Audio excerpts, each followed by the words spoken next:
شروع اللہ کا نام لے کر جو بڑا مہربان نہایت رحم والا ہے۔ مومنو،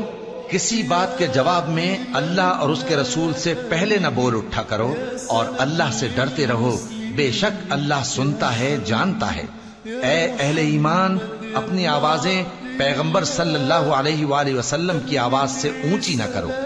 اور جس طرح آپس میں ایک دوسرے سے زور سے بولتے ہو اسی طرح ان کے روبرو زور سے نہ بولا کرو،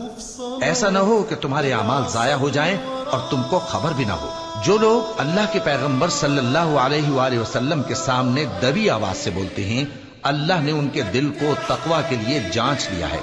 ان کے لیے بخشش اور اجر عظیم ہے۔